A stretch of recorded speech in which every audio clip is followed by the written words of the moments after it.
So, ito guys, papunta kami ngayon dun kung saan namin ipapa-stud sa Lexus.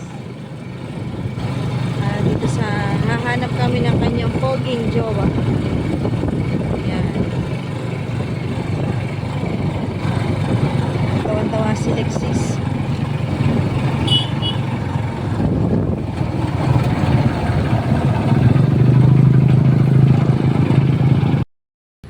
So, ayan guys, si Maxis, ito yung anak ng papestadan namin. Tatry namin kung makakababa siya dito kay Lexis.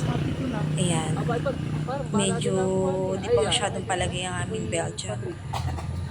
Pero sabi nung may-ari nitong stud na to, sanay dito sa AI, kaya parang hindi siya sanay bumaba. Walang kapit, walang palo.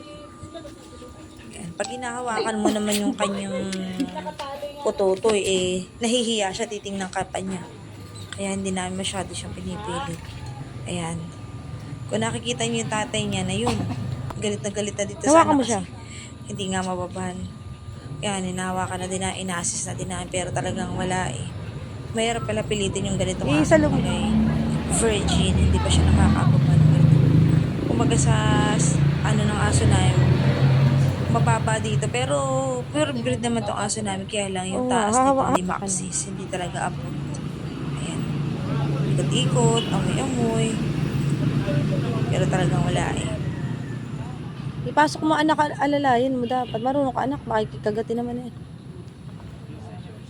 Aba, ano?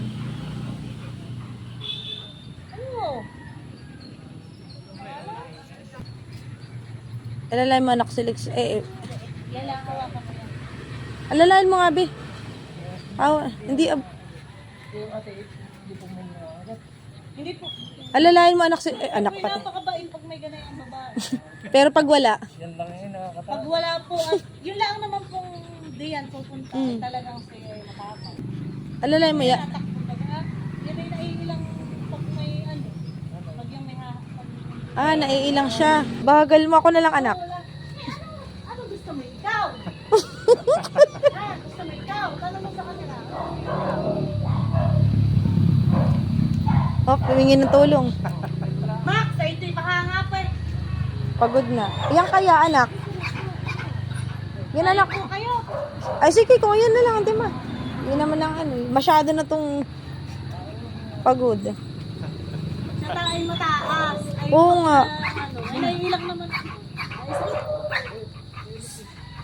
Oo, alam ko magaling ka. Oo. Sabi, tong anak ko, parang hindi nagmana sa akin tong anak ko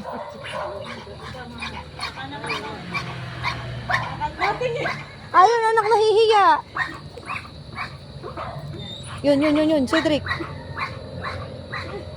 Sabi ko, bakit mo hinahawakan mo?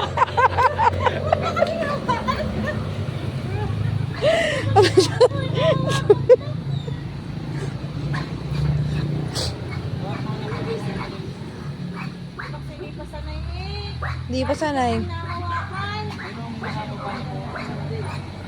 Yan ay ta. Sorry mo ako anak, ganito ha. Di, sige. Di marunong yan, Perch. Magaling pating kakapit yan. Tingnan. Kaya lang eh. May klase Huwag ka daw malikot. Na ganito pa siya nababa yung... Magaling nga eh. Nababa yung... Alis ka. Magaling na yan. Hindi, ibinaba niya yung tuhod niya para magkasya ganito. Ito, hindi talaga wala po. Say, ganito anak. O, tingnan mo daw. Wala ka. Ako'y pinalay na ninyo. Expert tayo na. Ayun na may diyan din ang galing, kaya malakit eh. Ang ginawa niya, binaba niya yung tuhod niya. Damot siya ka. Sanay na sanay Oh, talaga. Hala, dali ka. Di ba gan, hindi na nagtagal. Sabi sa'yo at mabilis yan ay. Pag yung nga pong sa ganayan,